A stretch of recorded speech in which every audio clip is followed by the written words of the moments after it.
Shalom, saudara yang dikasihi oleh Tuhan. Hari ini kita berjumpa dalam pesan pastoral dan saya berdoa saudara tetap antusias, tetap bersemangat mencari Tuhan, berharap mengandalkan hanya kepada Tuhan.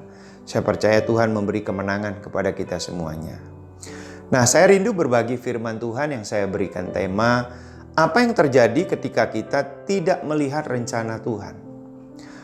Pesan pastoral sebelumnya kita belajar apa rencana Tuhan dan bagaimana mengetahui rencana Tuhan untuk hidup kita. Ingat, rencana Tuhan tidak diberitahukan secara utuh oleh Tuhan kepada kita, tetapi sedikit demi sedikit. Seperti pesan Tuhan kepada Abraham.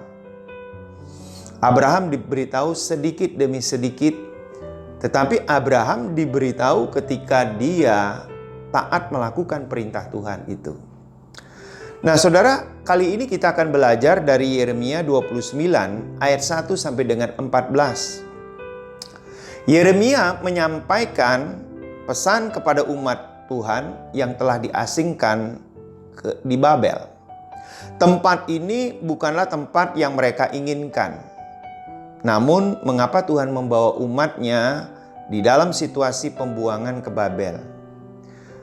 Saudara, yang lebih aneh lagi, Yeremia menyampaikan pesan kepada umat Tuhan seperti di bawah ini. Saya mau bacakan Yeremia 29 ayatnya yang ke-10.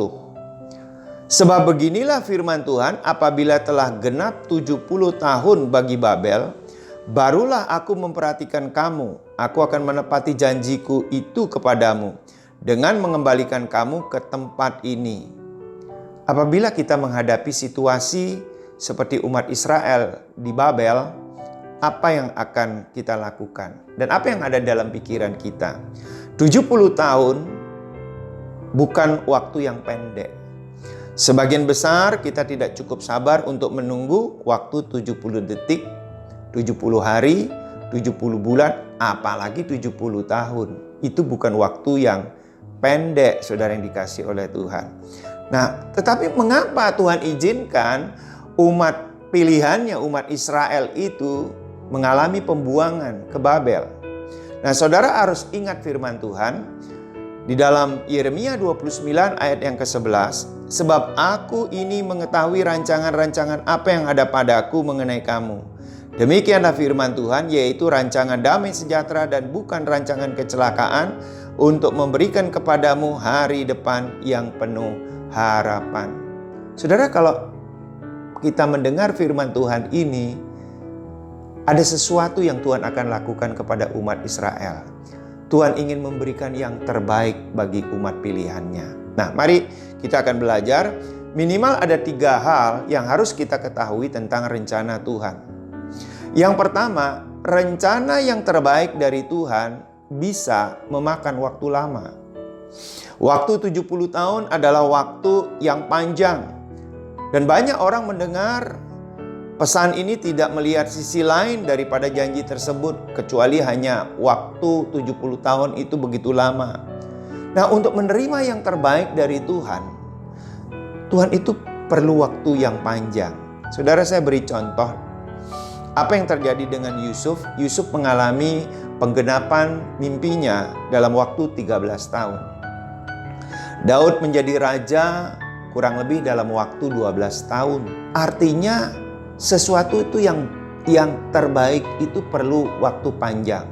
Sama kalau di dalam sebuah organisasi, makin besar visinya, maka waktunya untuk merealisasikan visi itu lebih panjang daripada visi yang pendek. Yang kedua, waktu menunggu rencana Tuhan bukanlah waktu yang sia-sia. Banyak orang berkata menunggu itu sesuatu yang membosankan. Yes, kalau tidak ada rencana Tuhan yang terbaik bagi dirinya, waktu menunggu adalah waktu yang membosankan. Tetapi kalau menunggu waktu rencana Tuhan yang terbaik, tidak pernah sia-sia. Kenapa? Karena Tuhan selalu mempunyai pesan khusus. Seperti juga pesan khusus dari Tuhan kepada umat pilihannya di Babel. Apa pesan khususnya? Yeremia 29 ayat 5 sampai ke 7. Sementara mereka ada di pembuangan di Babel, dirikanlah rumah untuk kamu diami. Buatlah kebun untuk kamu nikmati hasilnya. Ambillah istri untuk memperanakan anak laki-laki dan perempuan.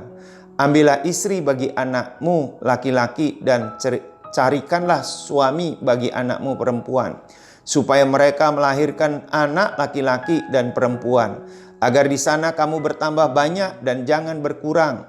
Usahakanlah kesejahteraan kota kemana kamu aku buang, dan berdoalah untuk kota itu kepada Tuhan, sebab kesejahteraannya adalah kesejahteraanmu. Saudara, waktu menunggu rencana Tuhan bukan waktu yang sia-sia. Demikian juga dampak dari COVID-19 membuat kita terbatas di dalam melakukan segala aktivitas.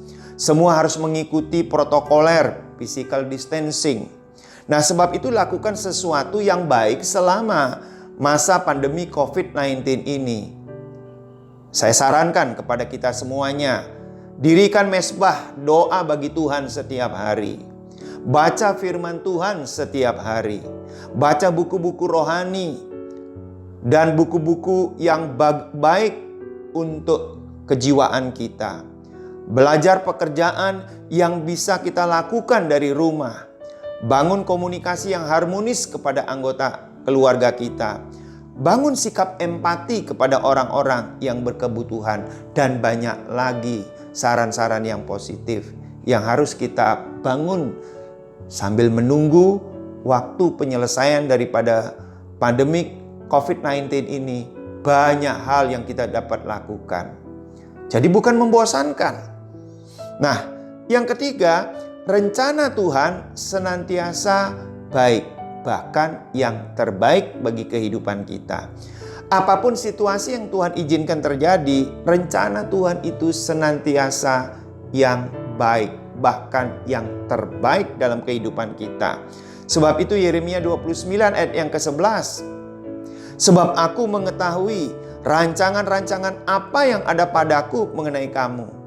Demikianlah firman Tuhan, yaitu rancangan damai sejahtera dan bukan rancangan kecelakaan, untuk memberikan kepadamu hari depan yang penuh harapan.